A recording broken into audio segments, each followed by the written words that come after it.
Jaico jewels, Pothanikkad, Thodupuzha, Kothamangalam. Jaico gold manufactures and wholesale ഡീലേഴ്സിന്റെ സഹോദര സ്ഥാപനം.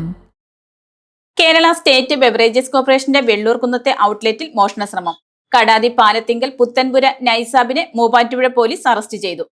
വെള്ളൂർകുന്നത്ത് പ്രവർത്തിക്കുന്ന കേരള സ്റ്റേറ്റ് ബെവറേജസ് കോർപ്പറേഷന്റെ ഔട്ട്ലെറ്റിൽ മോഷണശ്രമവുമായി ബന്ധപ്പെട്ട കടാതി പാലത്തിങ്കൽ പുത്തൻപുര നൈസാബിനെ മൂവാറ്റുപുഴ പോലീസ് അറസ്റ്റ് ചെയ്തു. കഴിഞ്ഞ 4 രാത്രി 9 മോഷണശ്രമം നടന്നത്. സ്ഥാപനത്തിന്റെ താഴു തകർക്കാൻ ശ്രമം നടത്തിയിരുന്നു. പിറ്റേന്ന് ജീവനക്കാർ എത്തിയപ്പോഴാണ് സംഭവം ശ്രദ്ധയിൽപ്പെട്ടത്. തുടർന്ന് CCTV ക്യാമറ നോക്കിയപ്പോൾ ഒരാൾ താഴു തകർക്കാൻ ശ്രമിക്കുന്നത് വ്യക്തമായി. ഇതിനിടെ മറന്നുവെച്ച മൊബൈൽ ഫോണും ജീൻസും എടുക്കാനായി തിരികെയെത്തിയ നൈസാബിനെ വെബ്കോ ജീവനക്കാർ തടഞ്ഞുവെച്ച ശേഷം പോലീസിനെ ഏൽപ്പിക്കുകയായിരുന്നു. തുടർന്ന് ഔട്ട്ലെറ്റ് അസിസ്റ്റന്റായ വാഴപ്പള്ളി സ്വദേശി ജോബിൻ തോംസൺ മൂവാറ്റുപുഴ പോലീസ് സ്റ്റേഷനിലെത്തി പരാതി നൽകി.